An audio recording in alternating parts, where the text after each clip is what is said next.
আচ্ছা, ও তো স্বীকার করলো ও বাচ্চা মেয়েটাকে, শিশু মেয়েটাকে নৃশংসভাবে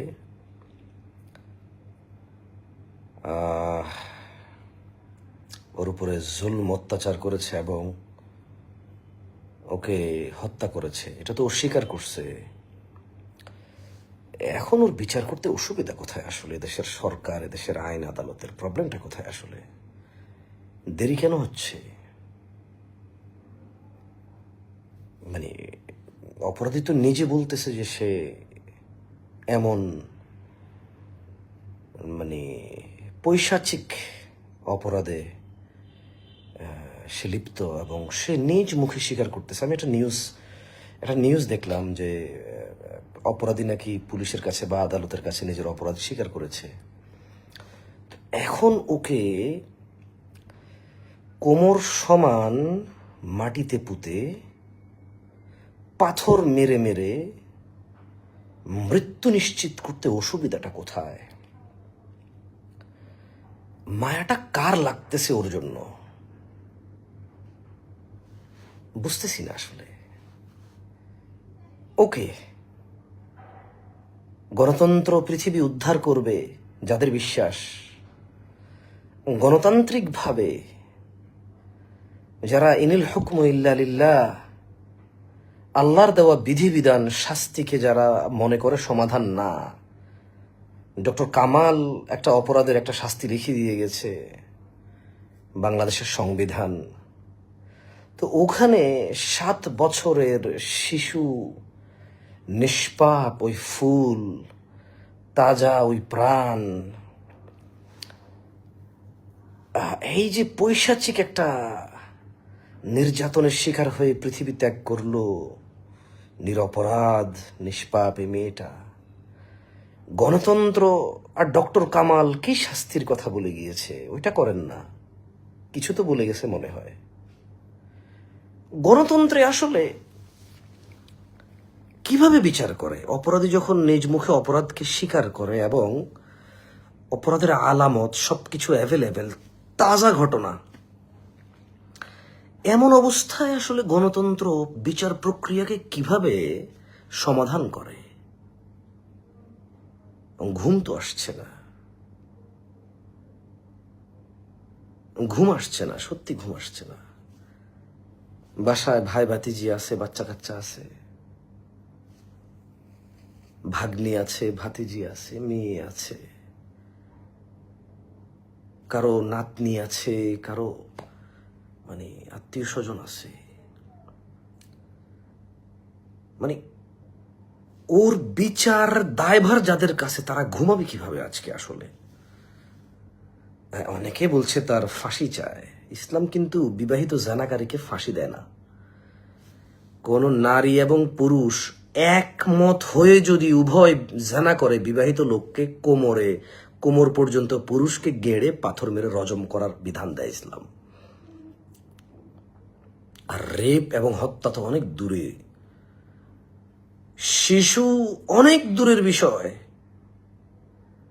আপনাদের রেপ, জেনা ব্যভিচার, অশ্লীলতার বিচার এত নিম্ন পর্যায়ের যে মানুষ 6 বছর 7 বছরের বাচ্চাদেরকে পর্যন্ত দ্বিধাদ্বন্দ্ব করে না, ভয় পায় না। একজন খেলোয়াড় আরেকজনের বউ বিয়ে করে ফেললো, 10 বছর থেকে মামলা চলতেছে। আরে বাবা, ওই যে বাচ্চা মেয়েটা জন্ম হয়েছে, বাচ্চা মেয়েটা কার পেট থেকে আসছে? ওই খেলোয়াড়ের বউ যদি ওই বাচ্চা মেয়ের মা না হয়, বাচ্চা মেয়ের মা কে? এই দেশে কি এখনো কোনো পরীক্ষা নিরীক্ষা নাই? এই দেশে কি এখনো কোনো পরীক্ষা নিরীক্ষা নাই? ওই যে একটা লোকের বউকে একজন খেলোয়াড়ে বিয়ে করে ফেলেছে, বছরের পর বছর বিচার ঝুলতেছে, এই লোকটার বউ কিনা সাব্যস্ত হচ্ছে বা হইছে, মানে ব্যভিচারের দায়ে এখনো ওই খেলোয়াড় শাস্তি পেল না। আর ওই নারী আরেকজনের স্ত্রী থাকা সত্ত্বে আরেক বেটার সাথে পরকিয়া করে তারপরে বিবাহের ঢং সাজাইল, তার কোনো বিচার করলেন না আপনি। ইসলাম কি বলে জানেন? 7 5, 10, 12 তো অনেক দূরের কথা।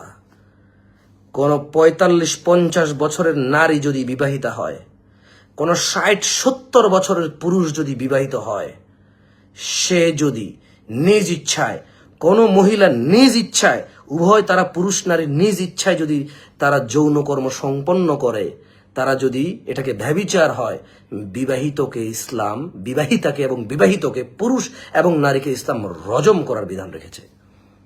আপনি জানেন ওই খেলোয়াড়ের বউ, সে তো বিবাহিতা, সে তো আরেকজনের স্ত্রী, সো সে খোলা তালাক না নিয়ে আরেকজনকে বিয়ে করতে পারে না, তা ব্যভিচার বলে গণ্য হবে। ইসলামে এর বিচার আপনি জানেন, সমাধান আপনি জানেন। আপনি বলছেন যে জোর করে যদি মেয়ে রাজি নাই, ছেলে রাজি, জোর করে রেপ করলে আপনি এটাকে জানা বলতেছেন। ইসলাম বলতেছে তারা উভয় অবিবাহিত, সো তারা যদি সঙ্গম করে, তারা যদি ঘনিষ্ঠ হয়, উভয় ব্যভিচারী এবং উভয়কে ব্যত্রাঘাত করতে বলে ইসলাম। আপনি তো বলতে চাচ্ছেন যে ছেলে রাজি মেয়ে রাজি না, জোর করছে, তখন আপনি বলতেছেন রেপ। ইসলাম বলতেছে তারা উভয় রাজি, তারপরও তারা ব্যভিচারী। একজনকে যদি টাকা দিয়েও যায়, কোন মহিলা যদি টাকার বিনিময়ে নিজেকে অন্য কারো কাছে সুপর্দ করে, কোন পুরুষ যদি টাকা দিয়ে অন্য কোন নারীকে নিয়ে আসে, ইসলাম বলে যে ব্যভিচারী এবং শাস্তিযোগ্য অপরাধ। আপনি লাইসেন্স দিচ্ছেন। আপনি ওই যে আয়েশার কথা তো ভুলে গেলেন আপনারা। আমি বুঝে আসে না আমার। পুরান ঢাকায় 2টা লোককে সবার সামনে পাথর মেরে মারলো, সবকটা নিউজ চ্যানেল বলল, কিন্তু ওই যারা মারছে তাদের ব্যাপারে আর কারো নিউজ শুনতেছি না। পুরান ঢাকায় যে পাথর মেরে মানুষগুলাকে মারলো, সবকটা নিউজ চ্যানেল বলল, কিন্তু ওই অপরাধীদের এখন কি অবস্থা আর কোনো নিউজ চ্যানেল বলতেছে না, কারো কাছে কোনো নিউজ নাই।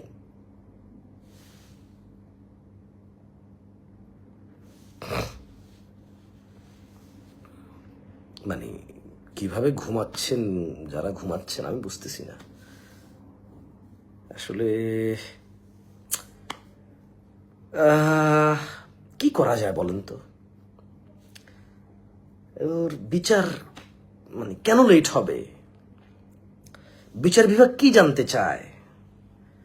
আসিয়ার বিষয়টা আর জানলাম না। আসিয়ার নৃশংস হত্যার বিষয়টা জানলাম। আসিয়ার উপর এত বড় জুলম অত্যাচার যারা করেছে তারা কি শনাক্ত হয়েছে, প্রমাণিত হয়েছে? হলে তাদের বিচার কি হলো আর জানা নাই,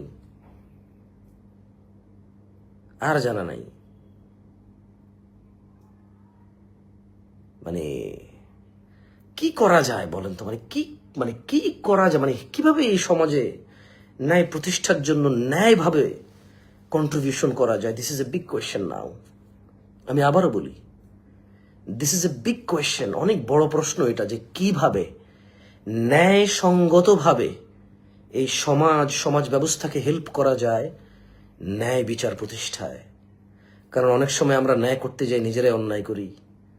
আমরা অনেক সময় রাস্তায় নামি বিচার চাইতে যাই, মানুষের গাড়ি ভাঙি, আরেকজনের সম্পদ লুট করি। আমাদের মধ্যে কেউ কারো দোকান লুট করে, কারো গাড়ি ভাঙে, কারো রাস্তায় আগুন দেয়।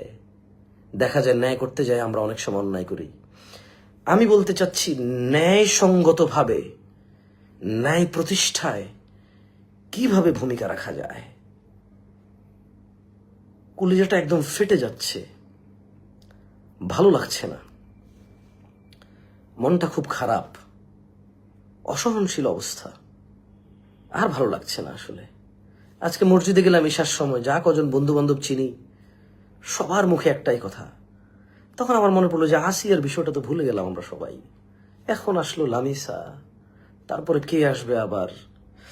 প্রবলেম হচ্ছে খেলোয়াড় আরেক বেটার বউ বিয়ে করে ফেলছে এবং ঘর সংসার করতেছে দিব্যি। মজার একটা বিষয় দেখেন, আদালতে মামলা চলতেছে, আদালত কিন্তু একবারও বলে নাই যে তুমি নির্দোষ প্রমাণ হওয়া পর্যন্ত আলাদা থাকো তোমরা। আদালত বলে নাই এটা। আমি বুঝি নাই, আমি আইন কানুন বুঝি না। আমি দুঃখিত যদি আমার কথা কোনো উকিল, ব্যারিস্টার, জজ যদি হার্ট হন, আমি দুঃখিত। আই এম রিয়েলি সরি, ওয়াল্লাহি আই এম সরি। একটা বাচ্চা মেয়েকে রেখে, স্বামীকে রেখে, ডিভোর্স না দিয়ে, মানে খোলা তালাক না নিয়ে ইসলামী বাংলাদেশে যে আইন আছে ইসলাম পারিবারিক বা কিছু একটা, ওই অনুযায়ী নিজেকে মুক্ত না করে আরেকবারের সাথে বিয়ে বসে গেছে। বছর পর বছর মামলা চলতেছে। আদালত একটাবার বললো না যে তুমি ওকে তালাক দাও নাই, এই পক্ষেই বেশি দলিল। যেটা শুনতেছি নিউজে যতটুকু শুনি যে ডিভোর্সের যে পেপার ট্যাপার এগুলো দিছে সবগুলো মানে ভুল বলে প্রমাণিত হয়েছে, যতটুকু উকিলরা বলে এই পক্ষ ও পক্ষ। কিন্তু আদালত বলে নাই যে তোমরা এখন একসাথে থাকতে পারবো না, কারণ যেহেতু ওর সাথে ডিভোর্স কনফার্ম হয় নাই, তাহলে এই মহিলা একসাথে দুজন স্বামী রাখতে পারে না আইনগতভাবে। সো যদি ও আগের স্বামীর সাথে সংসার না করতে চায়, তালাক কনফার্ম হওয়া পর্যন্ত ও আলাদা থাকবে। যেদিন তালাক কনফার্ম হবে তারপরে সে বিয়ে করবে, ইদ্যত পালন করে, যদি মুসলমান হয়। আর যদি ইসলামের পরও না করে, তাহলে রাষ্ট্রে যেটা আছে সে সেটা করবে, তার বিষয়। রাষ্ট্র যদি এই আইন, এই ডক্টর কামাল এবং এই বর্তমান যারা আইন কানুন প্রচার করে, তারা যদি আখেরাতে মানুষকে বাঁচাইতে পারে, নিজেকে বাঁচাইতে পারে, বাঁচাবে, সমস্যা তো নাই। কিন্তু আমার কথা হলো, খেলোয়াড় আরেকবার বউ বিয়ে করে ফেলছে, ব্যভিচারের দায়, বছর পর বছর মামলা ঝোলে, সুরাহা করতে পারতেছে না। একটা মেয়ে মা ছাড়া বড় হয়ে গেল। অনেক আগে শুনছি আমি এই ঘটনাটা, অনেক আগে শুনছি। ছোট একটা বাচ্চা মেয়েকে রেখে, ওই মেয়েটা হয়তো এখন নিজেও বিবাহযোগ্য হয়ে গেছে কিনা আমি জানি না, বাট বড় হয়ে গেছে হয়তো। মা ছাড়া মেয়েটার সম্মান কোথায়? তার মা তার বাপকে মানে তার মা এবং তার বাপের ডিভোর্স না হয়ে, তালাক না হয়ে আরেকবার সাথে চলে গেছে। শুধুমাত্র ওই লোকটা খেলোয়াড়, অনেক মানুষ তাকে চেনে, নাকি সে বাংলাদেশি, আমরা বাংলাদেশি, আমাদের আইন আদালতও বাংলাদেশি, এই জন্য নাকি যেই ছেলেটার উপরে এত বড় জুলুম হলো ওই ছেলেটার চাইতে যে জালেম সে অনেক বেশি ক্ষমতাধর, এজন্য না? আসলে কি জন্য বিচারটা এতদিন থেকে হচ্ছে না? কি জন্য ব্যভিচারিণীরা সমাজে শাস্তি পাচ্ছে না, আর এখন 12-13 বছরের, 7-8 বছরের মেয়েরা লালসার শিকার হচ্ছে? বুঝতেছি না আসলে কেন রজম হবে না, কেন রজম হবে না, আমি বুঝতেছি না। আমি অনুরোধ করব, আমার এই লাইভ যদি এই দেশের রাষ্ট্র পরিচালনায় যাদের ভূমিকা আছে, যারা ভূমিকা রাখতে পারেন, আমি বিনীত অনুরোধ করব আপনাদের, দয়া করে জানা, ব্যভিচার, রেপ, স্বামী বিদেশ আছে, সে যদি স্বামী ছাড়া না থাকতে পারে, তাহলে সে স্বামীকে বলবে আপনি আসবেন, আদারওয়াইজ আমি একা থাকতে বিয়ে বসি নাই, আদারওয়াইজ আমি খোলা তালাক নিব, আরেক জায়গায় বিয়ে বসে যাব। স্বামীকে সে সময় দিবে, যদি সময়ের মধ্যে না আসতে পারে, ইসলাম শরীয়তে যে বিধান রাখছে যে কতদিন স্বামী তার স্ত্রীর অনুমতিবিহীন স্ত্রী থেকে দূরে থাকতে পারবে, ওই সময়টা যদি চলে যায়, বা বাংলাদেশে কোনো ল তৈরি করেন আপনারা, ওই সময়টা যদি চলে যায়, স্ত্রী স্বামীকে খোলা তালাক দিয়ে স্বামীর সমস্ত সয় সম্পদ স্বামীর ঘরে রেখে গিয়ে অন্য কোথাও বিয়ে বসবে। কিন্তু এখন স্বামীরা থাকে বিদেশ, স্বামীরা থাকে ঢাকা, স্বামীরা থাকে বাড়িতে, স্ত্রীরা আরেকবারের সাথে প্রেম করে তারপরে জামাইকে হঠাৎ করে তালাক দিয়ে আরেকজনের সাথে বিয়ে বসে যায়। আপনারা এটাকে মেনে নিচ্ছেন, আপনারা এটাকে ওই যে আরেক বেটার বউর সাথে যে পরকিয়া করলো এবং বিয়ে করে ফেললো, আপনারা ওকে ব্যভিচারের দায়, ব্যভিচারের শাস্তি দিচ্ছেন না আপনারা। এই মহিলা আর তার হাজবেন্ডকে হঠাৎের মধ্যে তালাক দিয়ে আরেকজনের সাথে বিয়ে বসে গেছে, বিয়ের আগে ওই পুরুষের সাথে তার সম্পর্ক ছিল, আপনারা ওইকে ব্যভিচারিণী বলে শাস্তি দিচ্ছেন না।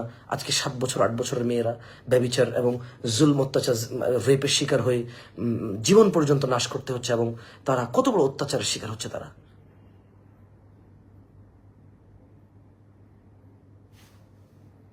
খুবই খুবই আশ্চর্য একটা বিষয়।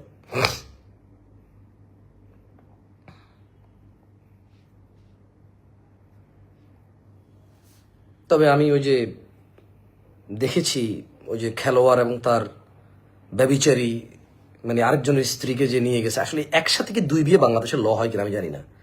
মানে বাংলাদেশ, ইসলাম তো একজন ওয়েমেন একসাথে 2জন হাজবেন্ড রাখার মানে অনুমতি নাই, এবং এটা দিনহীন কাজ, এবং প্রথমটাই গণ্য হয়ে থাকবে যতক্ষণ পর্যন্ত প্রথমটা থেকে মুক্ত না হবে। বাংলাদেশের ল কি এরকম অ্যালাউ করে কিনা বাংলাদেশিদেরকে, আমাদেরকে কি অ্যালাউ করে যে একটা মহিলা হাজবেন্ড প্রথমটা থাকবে, এটা ডিভোর্স বা তালাক বা খোলা তালাক নিশ্চিত না হয়ে আরেকজন হাজবেন্ড গ্রহণ করতে পারবে, এটা অ্যালাউ কিনা আমি জানি না। আমি দেখছিলাম অনেকে আমাকে স্ন্যাপশট পাঠাচ্ছিল যে ওদের খুব মানে প্রেম কাহিনী, ওরা খুব ভালো হাজবেন্ড অ্যান্ড ওয়াইফ, খুব সুখে শান্তিতে আছে ওরা। মানে বাংলাদেশিদের কাছে অনেক গ্রহণযোগ্য কাজ এটা, কারণ তারা সুখে আছে। সো তারা যদি অন্যায় অপরাধ করে আরেকজনের উপরে জুলুম করে নিজেরা 2জন সুখে থাকতে পারে, তাইলে এইটা মানে অ্যালাউড। আমি আসলে বাংলাদেশে আজকে তো বেশ হয়ে গেল, বেশ কয়েক বছর হয়ে গেল, প্রচুর অপরাধী ধরা পড়ে, কিন্তু এই অপরাধীগুলোর শাস্তি সম্পর্কে তেমন শোনা যায় না। ধরেন গত 5 বছর আমরা কত অপরাধী সম্পর্কে শুনেছি? এমন কোনো দিন আছে নিউজে আমরা 2-4-5টা অপরাধ সম্পর্কে শুনি না? কিছু মাদ্রাসার ছাত্ররা নির্যাতনের শিকার হয় এবং হত্যাও হয় কেউ কেউ। কিছু স্কুলে টিচাররা প্রাইভেট কোচিং পড়ানোর নাম করে ছোট ছোট নাবালিকা মেয়েদের সাথে জুলম অত্যাচার করে, তাদেরকে পরীক্ষা পাশ করে দিবে বলে। কেউ কেউ হত্যার শিকার হয়, আবার কেউ কেউ কারো কারো ভিডিও ইন্টারনেটে ছেড়ে দিবে, হ্যান এগুলা বলে। আমরা শুনি ওই অপরাধগুলোর কথা, প্রত্যেকদিন আমরা কোনো না কোনো অপরাধের কথা শুনি। আমরা শুনি কোনো নরপিশাচ ছোট্ট ছোট্ট কোমলমতি একেবারে শিশু, একদম শিশু, এদের উপর জুলম অত্যাচার করে। আমরা প্রতিদিন নিউজে শুনি, কিন্তু আমরা কখনো এই বিচারটা হয়ে গেছে, আমরা নিউজগুলো খুব পাই না। ওই যে মানে বললাম তো যে পাথর মেরে যে মারলো, সবাই দেখলো, সিসিটিভি ফুটেজ আছে, ওদের কি হলো আর জানি না। ধরা পড়ছে নাকি ধরা পড়ে নাই, ওই তথ্যটা নাই, এটাও জানি না আসলে। শনাক্ত হয়ে ধরা পড়েছে বা শনাক্ত হয়ে মামলা হয়েছে, আসলেই ধরা পড়বে, বা ধরা পড়েছে বিচার হয়ে যাবে কারণ প্রমাণ আছে, এরাই যে দোষী সেটার প্রমাণ আছে, এরকম কোনো কিছু আমরা শুনি না। খুবই আজব লাগে, খুবই আজব লাগে। আস্তাগফিরুল্লাহ আযীম। আমাদের এখন ভাববার সময় যে ন্যায়সঙ্গতভাবে ইনসাফ ভিত্তিতে কিভাবে এই সমাজকে কন্ট্রিবিউট করা যায় ন্যায় বিচার প্রতিষ্ঠায়। কোনো অন্যায়, অবিচার, কোনো জুলম, কোনো জোরাজুরি, জোর জবরদস্তি, বিশৃঙ্খলাকে অবলম্বন না করে ন্যায়সঙ্গতভাবে কিভাবে এই সমাজকে কন্ট্রিবিউট করা যায় নিজ নিজ জায়গা থেকে বা সম্মিলিত হয়ে ন্যায় প্রতিষ্ঠায়, এইটা ভাববার বিষয় আসছে এখন, এটা ভাববার বিষয় আসছে।